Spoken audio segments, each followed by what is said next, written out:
إن الحمد لله نحمده ونستغفره ونؤمن به ثم توكلت عليه ونعوذ بالله من شرور أنفسنا ومن سيئات أعمالنا من يهده الله فلا مضل له ومن يضلل فلا هادي له أشهد أن لا إله إلا الله وحده لا شريك له وأشهد أن محمدا عبده ورسوله صلى الله عليه وعلى آله وأصحابه ومن تبعهم بإحسان إلى يوم الدين. أما بعد، أوصيكم بنفسي بتقوى الله عز وجل كما قال تعالى في التنزيل: يا أيها الذين آمنوا اتقوا الله حق تقاته ولا تموتن إلا وأنتم مسلمون. قال الله تعالى: يا أيها الذين آمنوا اتقوا الله وقولوا قولا سديدا يصلح لكم أعمالكم ويغفر لكم ذنوبكم ومن يطع الله ورسوله فقد فاز فوزا عظيما. أما بعد، قال الله تعالى أيضا: يا أيها الناس اتقوا ربكم الذي خلقكم من نفس واحدة خلق منها زوجها وبث منهما رجالا كثيرا ونساء واتقوا الله الذي تساءلون به والأرحام إن الله كان عليكم رقيبا.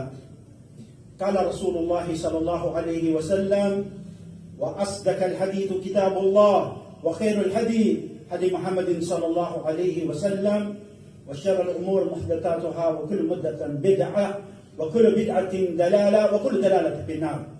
Bagong lahat, tayo muli ay dumakila at magliwalhati sa ngalan ni Allah subhanahu wa ta'ala. Sa kanyang ngalan dito tayo nagsisimula.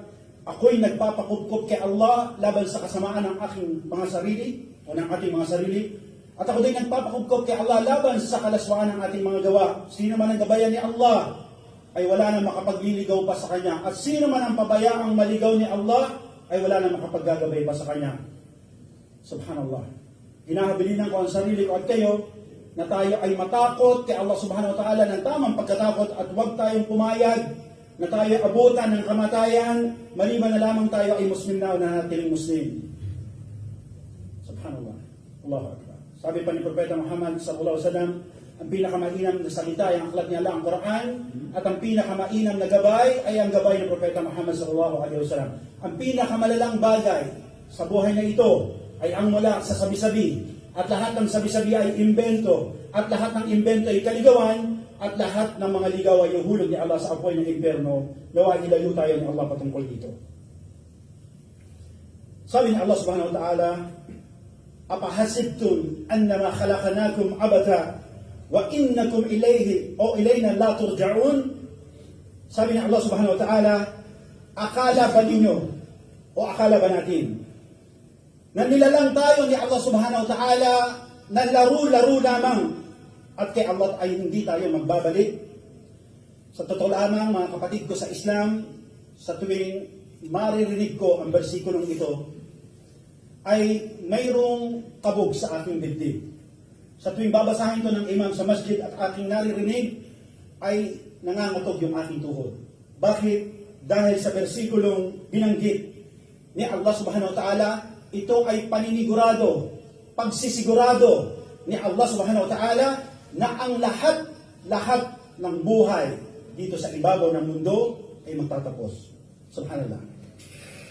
Kaya, insyaAllah, sa tanghalin ito, ang ating maririnig ay ang patungkol sa paksang ayaw pag-usapan ng mga tao, maging professional man siya o isang simpleng tambay sa kanto.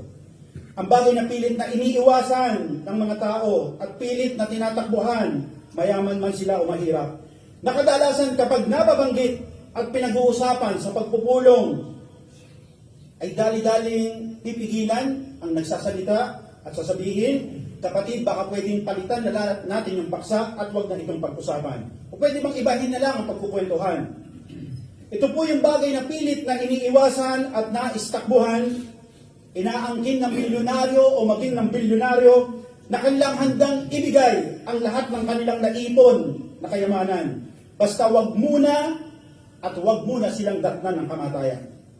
Umano ibabayad nila ang lahat ng kanilang milyones o bilyones. 10 ng kanilang pamilya kasama ang kanilang mga asawa. Isusuhol nila para wag muna silang mamatay. Dahil ang nais nila ay mabanat at humaba ang kanilang buhay dito sa lupa.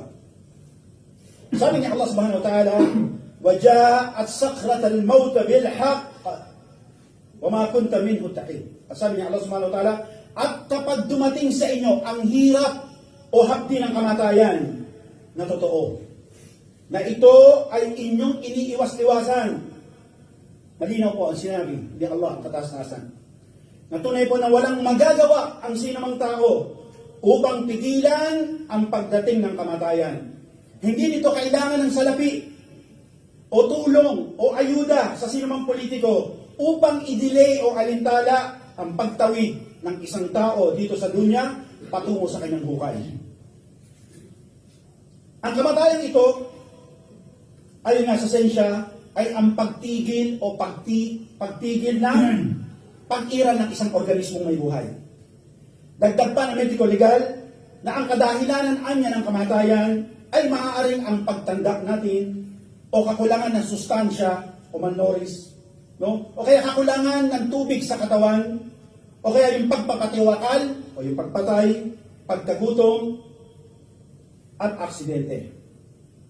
Ayon din sa mga siyentipiko na ang lamang loob at lamang labas ng isang namatay ay nag-uumpisang mabulok paglipas ng maiksing panahon nang siya ay mawalan ng buhay. Pagkatapos niyang mabaon sa kanyang hukay sa lupa, siya ay magsisimulang uudin, matunaw ang kanyang katawan, at paglipas ng ilang panahon, ikaw ay magiging bahagi bilang pataba sa lupa. Ang kamatayan ay kadalasang kinokonsidera na malungkot na pangyayari, lalo na sa mga tao, dahil ito ay tanda ng pagtigil o pagputol ng relasyon at komunikasyon nyo sa inyong mga mahal sa buhay. At ayon pa sa espesyalista na ang epekto ng kamatayan ay pagkatakot, kalungkutan, pagkatamlay, at kawalan ng pag-asa sa buhay ng karamihan. Marami po sa atin ay itinatala sa kanilang mga kalendaryo ang mga espesyal na araw sa kanilang mga buhay para umano wag makalimutan, wag makaligtaan. Yung iba naglalagay pa ng mga reminder sa kanilang cellphone. Naghahanda ang mga tao sa kanilang kaarawan ng birthday. Naghahanda ang mga tao sa araw ng Kapaskuhan. Naghahanda ang mga tao sa araw ng Bagong Taon. Naghahanda ang mga tao sa araw ng Fiesta de Barrio. Naghahanda ang mga tao sa anibersaryo ng kanilang kasal. Naghahanda ang mga tao para sa halalan. Ngunit wala po sa atin ang naghanda sa araw ng kanyang kamatayan. Meron ba? Meron ba tayong makikitang universidad o eskwelahan? O halimbawa sabihin natin na gym na nagpa-practice at nagtuturo sa iyo kung paano ka mamatay? Wala siguro. Subhanallah. Ano po ang pinakamahalagang araw ba sa inyo? Tanongin niyo sa sarili niyo. Ano ba yung pinaka-important date sa buhay niyo na itinatalaan niyo sa kalendaryo? Ang iyo bang araw ng kapanganakan ng birthday? O ang iyo bang araw ng graduation ng high school o kaya ng college? O ang araw ba ng iyong kasal kung kailan ka kinasal sa iyong esposa? O ang araw na muling bubuhayin ka na muli ni Allah subhanahu wa ta'ala at haharap sa Kanya para tanungin ang mga ginawa mong kabalbalan dito sa ibabaw ng mundo? Tunay po na ang hininga nyo ay mauubos. Ang paningin nyo ay lalabo at didilim. At ang puso nyo ay titigil din sa pagtibok. At baka sabihin pa ng marami sa atin, kapag siya ay naghihingalo na, anong nangyayari sa akin? Dahil pinipilit mong kumilos, pero ang mga kamay at paa mo ay ayaw nang gumalaw. Pinipilit mong huminga, pero ang baga mo ayaw nang gumana. Pinipilit mong dumilat, pero yung talukap ng iyong mata ay mabigat na. Huwag magtaka, dahil ito ay senyalis na kinukuha ka ng kamatayan. Qala Allah Ta'ala, وَلَا يُؤَخِّرَ اللَّهُ نَفْسًا إِذَا جَاءَ أَجَلُهَا Sabi ni Allah ang katastasan, walang pinahuhuli si Allah na may buhay kapag dumating ang oras ng inyong sundo ng kamatayan. At si Allah ang mas nakababatid ng inyong mga pinaggagawa. Sa versikulo po na inyong lamang narinig, tunay na tiniyak sa atin ni Allah na walang palakasan pagdating sa oras ng kanyang kamatayan. Tiniyak niya na kapag dumating ang oras ng ating kamatayan, ay wala nang atrasan. Hindi natin pwedeng parahin si Malakul Maut. At sasabihin mo, teka muna, magsasala pa ako kasi hindi ako nagsasala. O kaya pupunta muna ako sa magulang ko kasi naging matigas ang ulo ko sa kanila.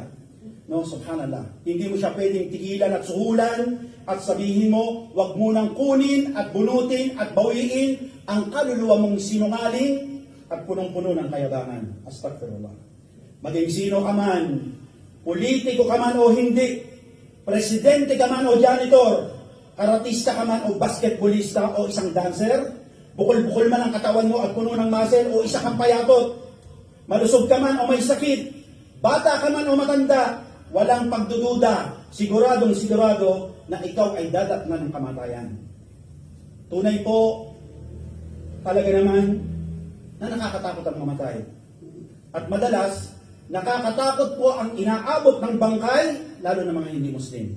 Dahil na kung saan, pagkatapos nilang mamatay, ay dadalhin yung kanilang bangkay sa morgue. No? At sila doon ay bubuhusan ng napakalamig na tubig. Hubot-hubad at walang gamit. Ipapa-embalsa mo sa mga matador, bibiyakin ng tiyan, kukunin na ng mga loob, ang bituka, at pagkatapos papasakan o lalagyan ng bulak at gyaro ang kanilang tiyan, at pagkatapos ay muling tatahiin, at pagkatapos ay ilalagay ka sa atool o mamahaling kahon. At doon ay ikaw ay lalagyan ng make-up kahit hindi ka naman bakla. Subhanallah. No? At pagkatapos ay ibuburol ka. No? Pagpepiestahan ka ng mga tambay sa kanto at lasinggero na tumutoma sa iyong lamay. At ang iba naman nagigitara at nakikibiskwit habang ang iyong mga mahal sa buhay ay nakadungaw sa iyong atool at iniiyakan ka habang ikay tinitignan sa mamahaling atool. Astaghfirullah. Tandaan niyo, sabi ni Allah subhanahu wa ta'ala, وَمَا خَلَقْنَا السَّمَاءِ وَالْأَرْضِ وَمَا بَيْنَهُمَا لَائِبِينَ. At sabi ni Allah subhanahu wa ta'ala, at hindi niya nilikha ang kalangitan at kalupaan at anumang nasa pagitan nito na laro-laro lamang. Tunay po mga kapatid ko sa Islam, kung tayo ay lilinga, magtatanaw tayo sa ating harapan, sa likuran, sa kaliwa at kanan, subhanallah, makikita natin, no, na inaakala ng karamihan sa mga tao na ang buhay sa mundo ay misturang laro-laro lamang. Maraming mga tao naglalaro sa kanilang buhay. No? Papuntat pa rito, tutungo kung saan, subhanallah, araw-araw naliligo, nagbibihis at nagpapalit ng ibang damit, kakain ng agahan kung mayroon, magkakape, kakain ng pan. Ang iba ay naghahanda papasok sa kanilang eskwela, ang iba ay papasok sa trabaho o opisina o pabrika, o kung sa jeep naman, kung ikaw ay driver at sa jeep, at ang iba naman ay papunta sa pasyalan o mall. Mashallah. Paulit-ulit yung kanilang takbo ng buhay. No? Paikot-ikot yung kanilang ginagawa. Hindi naman sila gulong. Hindi ba nakakasawa yung ganyan? Subhanallah. Sinabi ni Allah subhanahu wa ta'ala, هُوَ الَّذِي خَلَقَكُم مِّن تُرَابٍ مِّن نُطْفَةٍ مِّن ثُمَّ عَلَقَةٍ ثُمَّ يَخْرُجُكُمْ طِفْلًا. At akhir ayat. At sinabi ni Allah subhanahu wa ta'ala, siya ang lumalang sa inyo mula sa lupa, ang tinutukoy si Adan. At pagkatapos ay mula sa similya, na tulad nating tao. Pagkatapos ay mula sa piraso ng dugo, at pagkatapos ay pinalabas tayo sa sinapupunan ng ating ina bilang isang sanggol. At pagkatapos ay umabot ang iba sa atin sa hustong edad, at ang iba naman ay umabot sa katandaan, ang iba naman ay namatay bago pa tayo tumanda, no, sa panahon na tinakda, upang tayo'y makaunawa. Tandaan po natin na ang buhay sa mundo ay hindi forever. Inaakala ng iba sa atin, kaya kung mabuhay, no, punong-puno ng kahamugan sa katawan, nakala mo hindi mamamatay, wala pong forever sa mundong ibabaw. Ang lahat po dito sa mundo ay wakasan. Lahat ng bagay dito sa mundo ay may katapusan. Kasama dito ang buhay ko at buhay nyo. Wa qul qawli hadha wastaghfirullah li wa lakum wa lisa'il mu'minin fi kulli dhanbin fastaghfiruhu innahu huwal ghafurur rahim. Hanggang dito na lamang muna. Hihingi ako ng tawag kay Allah. Kayo mga kapatid ko sa Islam, hinihimo ko kayo na magbalik loob kayo kay Allah dahil alam ang pagkatawad ng mahabagin at hindi natin alam kung kailan ang sundo natin. Rabbil alamin. Wa sallallahu wasallam ala nabiyyina Muhammad wa ala alihi wa sahbihi ajma'in. Mga wabad. Kaya tuloy ang tanong ng marami. Brother, meron bang taong pwedeng tumakas o umiwas sa kamatayan? Pakinggan natin ang sinabi ni Allah subhanahu wa ta'ala. Kullu nafsin da'ikatul maut.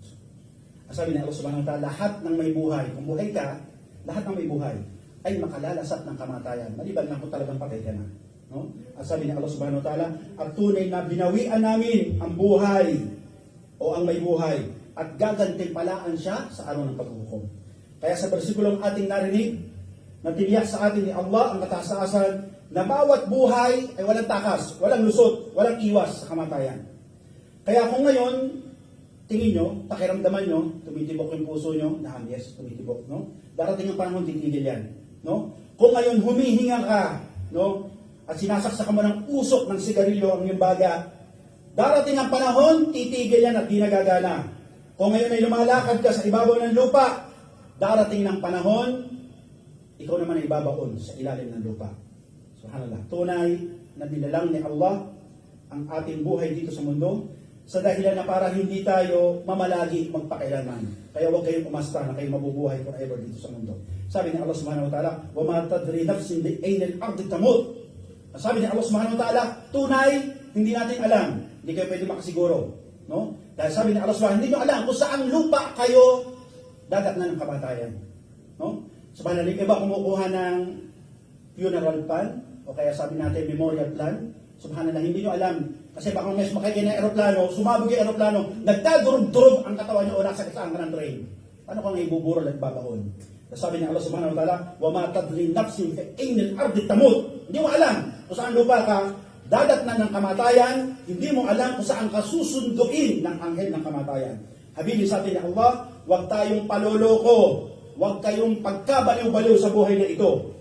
Dahil tunay po na marami ang nalango at nalasing sa dunya, na humaling sa kamunduhan, hindi na inalam at tinuklas ang dahilan ng kanilang buhay, lalo ngayon parating ang botohan. Maraming mga tao ang nalasing sa kapangyarihan. Sabi ni Allah subhanahu wa ta'ala, Ya ayuhan nas, inna wa'dallahi al-haqq, fala taghurrannakum bil hayatid dunya, wala taghurrannakum billahi al-ghurur. Sabi ni Allah subhanahu wa ta'ala, o kayong mga tao, tunay na ang pangako ni Allah ay totoo. Kaya huwag kayong paloloko sa buhay dito sa mundo, at huwag kayong paloloko patungkol kay Allah. No? Subhanallah. Maraming mga tao nalinlang, nalasing, no? Nalango sa buhay dito sa mundo. Huwag kayong pagpapaloko sa buhay na ito. Tandaan nyo na ito ay ating transient. No? Ito ay stopover lamang. Ang ating route, ang ating paglalakbay ay doon sa kabila. Sabi nga ni Allah subhanahu wa ta'ala, sumumbukmong layot dyan. Kayo magbulag-bulagan dito sa mundo, magbingi-bingihan kayo, hindi kayo babalik. Ano man tinutukoy ng pagbabalik dito? Yung pinanggalingan ng ninuno nyo na si Adam at si Hawa. Magbulag-bulagan kayo, hindi kayo babalik doon. Subhanallah. At sabi nga, ni Allah subhanahu wa ta'ala, paalala sa atin, sa mundong ibabaw, bilang naniniwalang Muslim, bilang mananampalatayang Muslim, sabi sa atin ni Allah subhanahu wa ta'ala, Ya ayyuhal ladina amanu, ittaqullah wa tandur nafsu ma qaddamat lagad wattaqullah. Sabi ng Allah subhanahu wa ta'ala, o kayong mga Muslim, kayong nag-aangkin Muslim, katakutan anya ninyo si Allah at bantayan ang inyong mga sarili at inyong mga ginagawa. Sorry brother, we have brother who cannot understand our saying, no? Allah subhanahu wa ta'ala is reminding us to fear Allah subhanahu wa ta'ala while you are walking in this world, no? Subhanallah. At huwag kayong tumulad, sabi ni Allah subhanahu wa ta'ala, wala takunu kalladina nasallahu paansaw anfusahum. Huwag kayong tumulad sa ibang mga tao na naglalakad sa mundo, walang Diyos-Diyos. Kinalimutan si Allah. At dahil doon, nakalimutan nila yung kanilang sarili. Bakit? Hindi nila alam kung bakit sila pinasulpot ni Allah dito sa mundong ibabaw. Inutusan tayo ni Allah na bantayan ang ating mga sarili at ating mga gawa. Huwag kayong bumilang o sumali sa mga tao na kinalimutan si Allah. Kunin naman, kinalimutan nila ang kanilang obligasyon kay Allah. Kaya mayroong mga tao na makikita natin na nagsabing sila'y Muslim, pero hindi nagdadasal. No? Maraming mga Muslim na hindi nagsasala. O kaya, sabihin natin, maraming mga Muslim na Muslim daw sila, pero walang pakialam sa kanilang mga magulang. Subhanallah. Yan ang pangalawang utos ni Allah. Pagkatapos natin sambahin si Allah ng tauhid na iisa, ang pagiging mabuti at pag-aaruga sa magulang. Merong mga iba sa ating Muslim, hinahayaan nila kahit inabutan nila na sila'y buhay, sa katandaan, uugod-ugod, yung kanilang nanay at tatay, pinababayaan nila. Hinahayaan nilang manlimos sa estero, sa kalsada, sa tabing ilog, sa 7-Eleven, para meron silang makain. Ang sabi ni Allah subhanahu wa ta'ala, tandur nafsum maqad lamaglakat. Bantayan niyo yung sarili niyo. Bago kayo magtanaw sa ibang tao, silipin yung kamalian ng ibang tao, tanawin niyo yung sarili niyo. Bantayan niyo yung mga gawa niyo. Subhanallah. Subhanallah. Sabi ni Allah subhanahu wa ta'ala, وَقَالُوا إِنَّ هِيَ إِلَّا حَيَاتُنَا الدُّنْيَا وَمَا نَحْنُ بِمَبْعُوثِينَ. Sabi ni Allah subhanahu wa ta'ala, bilang pagbabalita, ang palusot ng mga taong itong walang paniniwala. Sinasabi nila, tunay na ito lang daw yung buhay. Wala namang kabila. Wala namang jannah at nar. Wala namang buhay sa barzakh. Sabi nga ni Imam At-Tabari, rahimahullah, ito ang inaakala ng mga kuffar at walang paniniwala. Wala na daw ibang buhay maliban dito. Pinapaniwalaan nila na walang buhay daw sa libingan at walang parusa. At wala nang buhay sa kabila na walang hanggan. Lalo na yung mga Hindu. No? Naniniwala sila na kapag ikaw ay namatay at ikaw ay naging mabuti sa iyong buhay, bubuhayin ka raw uli ni Allah bilang paru-paro. At kung ikaw daw ay naging masama at pasaway sa iyong buhay, bubuhayin ka raw uli ni Allah bilang higad o alupihan. Ito yung pinapaniwalaan nila na cycle of life o yung tinatawag nilang enkarnasyon. No? Walang patig, paikot-ikot. Babala ni Allah sa mga nagsiwalang bahala at hindi nagbigay halaga sa dahilan ng kanilang buhay, silang mga walang paniniwala, silang mga naglaro sa kanilang buhay. وَالَّذِينَ كَفَرُوا يَتَمَتَّعُوا وَيَأْكُلُوا كَمَا تَأْكُلُ الْأَنْعَامُ وَالنَّارُ مَثْوًى لَهُمْ. Sabi ni Allah subhanahu wa ta'ala, at silang mga walang paniniwala, sabi ni Allah, lumamong kayo, kumain kayo, tulad ng paglamon ng mga hayop, dahil ang hantungan nyo ay apoy ng impyerno. Basta, no? Kaya kayo mga Muslim, tayong mga Muslim, siguruhin po natin, no? Na tayo ay nabubuhay araw-araw para sumamba kay Allah. At tiyakin natin sa ating mga sarili na tayong lahat ay mamamatay. Unang-una nga lang, at di natin alam kung sino yung mauuna sa atin dito, ito po ang pinakamahalagang araw natin na dapat natin bantayan sa mundong ibabaw. Kaya kumilos at mabuhay at maniwala tayo ng tiyak na hindi natin kayang takasan ng kamatayan. At pagkatapos tayo inutusan ni Allah subhanahu wa ta'ala na tayo magpadala ng salawat sa ating unang sugo, sallallahu alaihi wasallam, pagkatapos niyang pagkutusan ang mga angel sa kalangitan sa pagsasabi na inna Allah wa malaika yusalluna ala nabiyya ayyuhalladhina amanu sallu alaihi wa taslima. Allahumma ighfir lil muslimina wal muslimat wal mu'minina wal mu'minat wal ahya badhul amwat innaka qaribun mujibud da'wa ya rabbil alamin. Allahumma dalamna anfusana alam taghfir lana fatakuna minal khasirin يا رب العالمين. اللهم دلمنا أنفسنا ألم تغفر لنا فتكون من الخاسرين يا رب العالمين. ربنا آتنا في الدنيا حسنة وفي الآخرة حسنة وقنا عذاب النار. ربنا آتنا في الدنيا حسنة وفي الآخرة حسنة وقنا عذاب النار. أخيم الصلاة إن الصلاة تنهى عن الفحشاء والمنكر والبغي يعيدكم تذكرون فاذكروا الله أكبر والله يعلم ما تسمعون وأقيموا الصلاة. ثم يوم يأتي الإنسان. الله أكبر.